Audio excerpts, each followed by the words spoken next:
Hi, எல்லாம் எப்படி இருக்கிறீங்கப்பா? நல்லா இருக்கிறீங்களா? நானும் நல்லா இருக்கிறேன். வாங்க, இன்னைக்கு பீக்கங்காய் தோல் வச்சு ஒரு சட்னி செஞ்சிடலாம். இது ரொம்ப டேஸ்ட்டாக இருக்கும். இட்லி, தோசை, சப்பாத்தி எல்லாத்துக்கும் சாப்பிட்லாம். வாங்க, இதை எப்படி செய்யறதுன்னு பார்க்கலாம். வாங்க, ஒரு கடாய் வச்சுருக்கேன். ஸ்பூன் எண்ணெய் விட்டுக்கலாம்.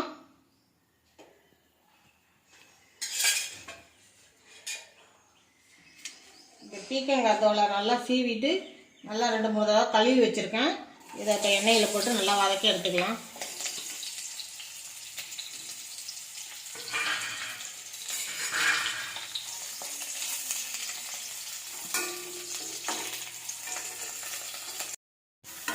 நல்லா வதங்கிடுச்சு. இதை ஒரு பிளேட்டுக்கு மாற்றிடலாம்.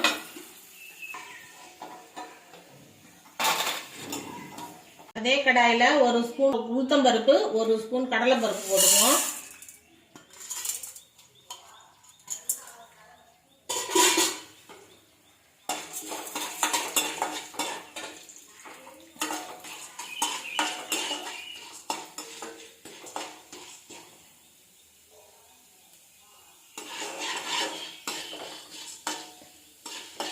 கொஞ்சம் செவரட்டும். ஒரு 10 போல் சின்ன வெங்காயம்,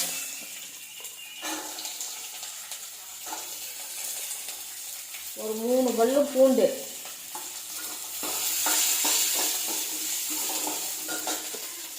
காரத்துக்கு 4 பச்சை மிளகா,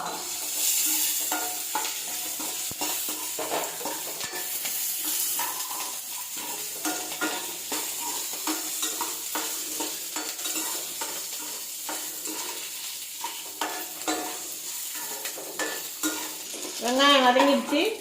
இதில் வந்து ஒரு சின்ன சைஸ் தக்காளி எடுத்து வச்சுருக்கேன். இதையும் இது கூட சேர்த்துக்கலாம். இந்த அளவுக்கு சின்ன சைஸ் புளி, இதையும் இது கூட சேர்த்துக்கலாம்.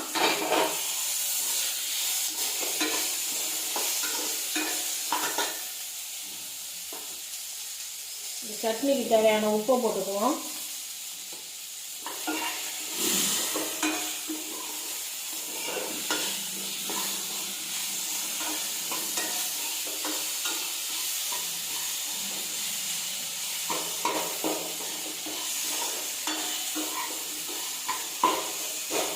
கொஞ்சமாக தேங்காய் எடுத்து வச்சுருக்கேன். இதையும் இது கூட சேர்த்துக்கலாம்.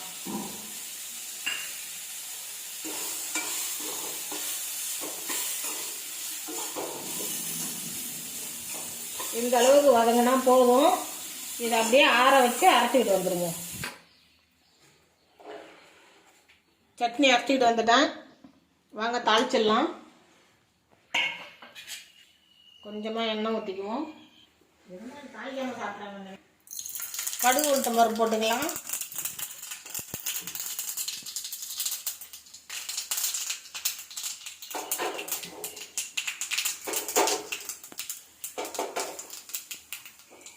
கருவேப்பிலை போட்டுக்கலாம்.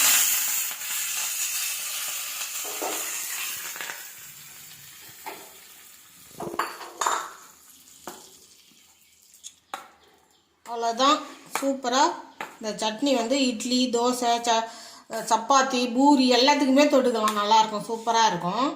இந்த மாதிரி செஞ்சு சாப்பிட்டு பாருங்கள். சாப்பிட்டு பார்த்துட்டு எப்படி இருந்ததுன்னு கமெண்டில் சொல்லுங்கள். சர்ப்ரைஸ் பண்ணுங்கள்.